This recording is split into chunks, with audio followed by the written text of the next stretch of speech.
Hey everybody, how you doing? My name is Charles Harris, and what I'm coming to you today with is lines and fades. They pay the bills, baby. Lines and fades pay the bills, right? So let's explain why, what's more important than others. Let's give you some breakdowns of what people ask you when your work looks good, and what are the outcomes when you can get that line and that fade up to par. So tell you a little bit about myself. I got into the barbering industry 2011. I have a son with autism. At the time, he was very, very young. Now he's about 16 years old. At the time, I needed a job, something to do that would not fire me for simply leaving off the job to go check on my kid, right? Some people know that you have those responsibilities. You get it, right? So when I was a kid, doubling back even further, I thought to myself in the barber chair, like, it'd be cool to do something to make people look good, to help them to feel good, and all you gotta do is just cut their hair, right? That'll be dope. I didn't know how to do it yet, but I was like, this will be dope. So fast forward, I always had the ability to do shape ups, all that other good things. So I said, why not? I had a barber buddy who said, hey man, you already know how to cut, so you might as well just try your hand at it. Why not? So I was an apprentice, did an apprenticeship program here in Maryland. If you don't go to barber school, you could do 2,500 hours in an apprenticeship program. So I did that. It took me 24 months to finish the program, actually less than that, but 24 months to officially finish the program. Once I finished, these are two things that I'd already started to master that was able to grow my clientele, and why I see it is important to help those, especially those who are just getting started, whether if you just getting out of barber school, or whether if you just starting to take the industry serious, or whether if you just are in a transitional phase like myself, where you're going from a profession to this actual industry. How to get you to six figures today, like right now, like right now, right? So all fades are not created equally. We're just gonna swing a home run. All fades are not created equally, right? If you notice that you're looking at a blend, the blend looks good, it looks clean, the work is great, you're gonna notice that this person might charge you $125, $170, $100, $75, $50. This person over here, if the work is $7, $25, $20, you can see the difference. Why? Because all fades are not created equally. I'm looking over here because this is where my notes are. So what you'll notice is people will actually start to pay for quality. If you're new in the game, sometimes you're told pay for your value or pay for your time. Let's get that out of your mind. In this industry, people pay for quality. If you want to cheat the customer, yes, you get paid for your time, okay, good. But if you actually want to earn your keep and have people to come back to your chair, pay for the quality. Produce the quality. All right? Get that blend game right. So, one truth, because I have a firm belief that the lineup is more important than the fade itself. That's just my belief. Why do I believe it? It's because I was actually able to grow a clientele off of the ability to be able to produce a sharp lineup, a nice, sharp, solid shape up that's not crooked, that's right here, symmetrical.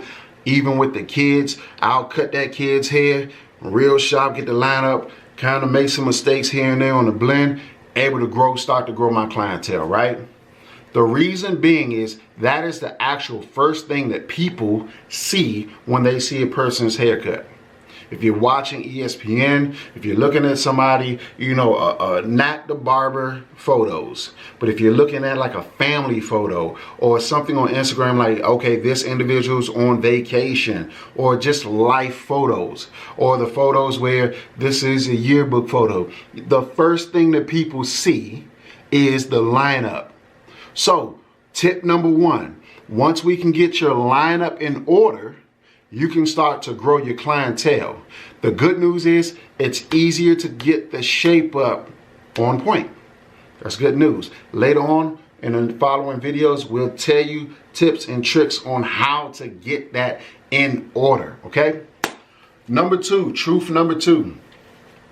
Once your blend game is respected, once your fades are respected, you will now be in demand. So you go from building a clientele to now getting in demand. Once your blend game is where it needs to be, once it gets on a respectable level where you know that you know that you know, you can even see somebody like, look, I can't wait to get my hands on that right there. I cannot wait to get my hands on that right there. That's when you become in demand, and that's when your price can actually raise. That's when you can give yourself a pay raise. All right? So, 3 things that people are going to ask you when they see good work, or 3 things that you're asking people when you see good work. What technique do you use? What trimmers do you use? What type of blade? Let's break that down. What type of technique do you use? I see that you have a tighter blend where it's transitioning from the skin to the hair in a tight space, but that it's still blurry. How do you do that? Or you're going with the transitional fade. It's a little white. What are you using? Like, what do you do to produce that? Are you fading down up? Are you fading from up down? Like what? How are you producing this? I'm staying up at night trying to figure this out. Like, I have a client tomorrow, and I'm trying to figure out how I'm going to produce this fade, because last time I got it right, but I'm trying to get it right again, right? Or I'm just scared to get that bulk out. So how do you get it out? Because I'm a little nervous on how to get it out. So they'll ask about technique, right? Second thing they'll ask about is trimmers. What trimmers are you using? Are you using the T outliners? Are you using the wall designers? Are you using, the Barberless? Is it a deep tooth blade? Like, how did you zero grab the blade? Did you spray holding spray on it? Like, what did you do to get that line so crisp? Like, oh my goodness. Like, how did you not, how did you make it so that you get it done so fast that the trimmer, the blade doesn't heat up and I'm not burning my client? But what did you do, right? Last one, what type of blade are you using? What type of blade? Like, is it a fading blade? Is it a cutting blade? Like, oh my goodness, is it the master's blade? Is it the gamma? It's like a hybrid blade. Are you going with, the ceramic cutting blade on the inside where you replace it? Like, what did you do? Did you Frankenstein it to make it your own way? Like, what did you do? And the truth of the matter is, you have to take your time to develop what works for you. Analogy. I come from the music world. I have a music degree from Bowie State University, right? And for those who play the piano, in this case, I'm gonna talk about the bass. If you play the bass guitar, when you're trying to learn it, the only thing they'll show you is the actual notes. How to get from this transition to this transition. You'll have to figure out, how to play your scales, because if you study the bass, there's more than one but more than one way to play a scale on a bass. More than one way, depending on how big or small your hands is, the actual, size of the neck of the actual bass, that changes. So if I have small hands, I'll get a smaller neck.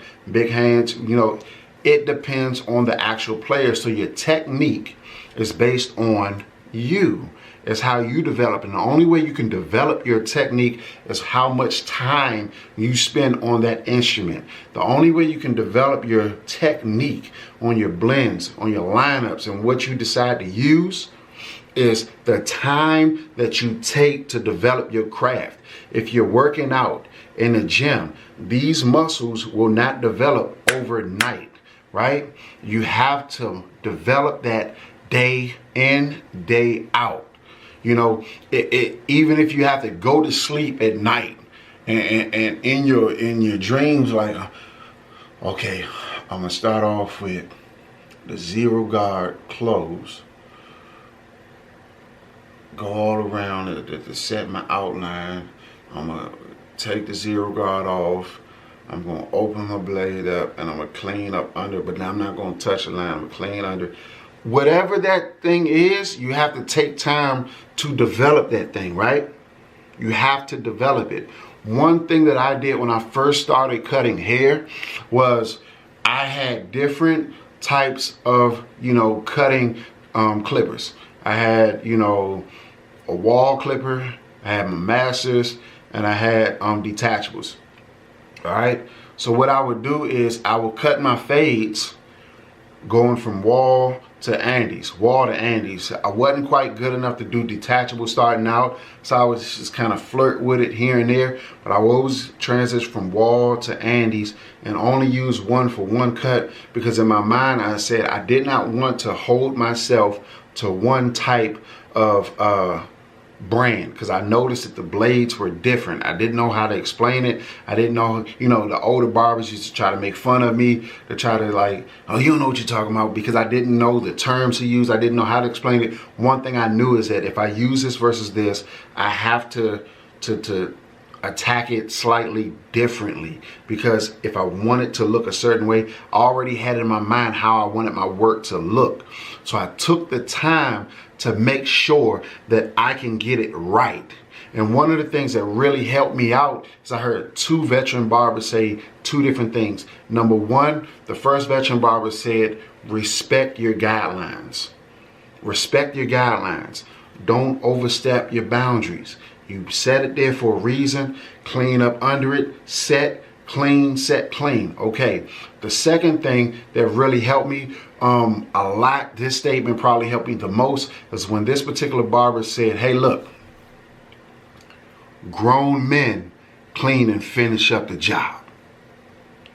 If you're a female barber, professionals clean up and finish the job. So when you think you finished, go back and clean it up. Blend it in. Make sure it's respectable work. Take your time. If it takes an hour and you're just starting out and you're sitting in the back of the shop, understand that if you get that line and that fade right, you sitting in the back of the shop becomes an advantage, because when you finish with that client and they walk onto the front of that shop, your haircut is on display. That's now a business card. Thank you for spending some time with me.